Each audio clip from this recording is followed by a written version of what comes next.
Hello guys. Eto, andito na naman tayo ngayon sa ilalim ng sasakyan. Ang ginagawa natin ngayon, ito yung owner type chip na bale, ito yung pinagkatiwala sa akin ng tropa ko, yung dagang dala. Ito guys, kaya pala minsan nakala may minsan napapabigla minsan tayo yung bitaw ng clutch. Wait, akala mo cross joint, sabi na cross joint daw. Ay, na-experience ko na yan. Ito naman pala, ito kasi nag-ahanger ako ng gulong. Ito yan, magpapalit kasi ako ng gulong. Ay na, kaya ito 13 kasi ito eh. Iba-iba kasi ang sukat ng propeller. Depende sa, may 12, may 14, may 17. Yun yung yung mga pangmalalaki. Ito OTJ lang to. Ito ng ulo, kaya nga medyo na ako dito. 13 itong nut. Ito yung ulo niya. 12. Kaya nga ito binili ko bago. Ay mali, mabuti may isa pa ako. So yun, pakontra.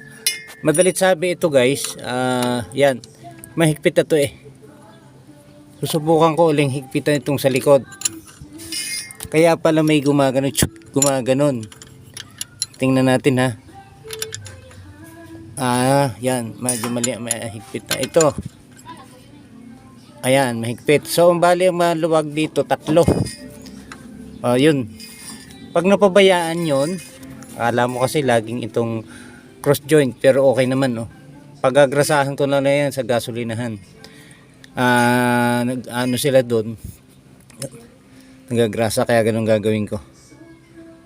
So yan, may idea kayo sa mga mahihilig, lalo sa mga driver din syempre, yung mga gustong matuto.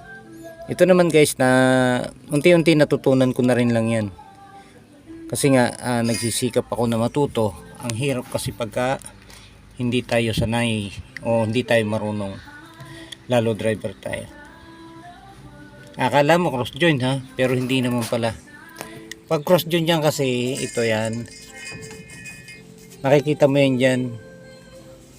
Yan o. Ang okay pa eh. Kaya lang, ganun. Ito maluwag. Kaya ito kanina, ito nasikipan ko na yan. 13 ang niya. 13 ang ulo niya. Kasi, papalitan ko to. Ladagdag ako ito ng, ayan o, ng washer. Okay na, masikip na lahat. Yun, yung isang yun medyo maluwag. Yan, yun ang anuhin ko. Mamaya wala ako stand eh. Okay guys, sana may natutunan na naman kayo doon sa mga nanonood ng aking video, sa mga lalo na kung baguhan driver. Basta ganun lang yan, iilaliman nyo yan, mga tip ko sa inyo. Huwag kayong manghihinayang o mandidire. So ganun talaga eh. Pag nagmekaniko ka, marumi talaga ang katawan. Kailangan yan, lalo kung may sasakyan tayong hawak. Ito yan, ito ay i-condition ko yan. Pipinturahan ko pa yan pagka maluwag ako sa pinagaganda namin to sa tropa ko to. Okay, hanggang dito na lamang po ulit ako. At eto, matatapusin muna natin. May trabaho natin. So pinagkatiwala sa atin, kaya ayusin natin. So nagagamit ko naman, kaya parang kumbaga kinagamit mo rin lang. Ituring mo sarili mo. Ganun lang yun. Okay, maraming salamat po sa inyong panonood. Okay, bye bye po. God bless.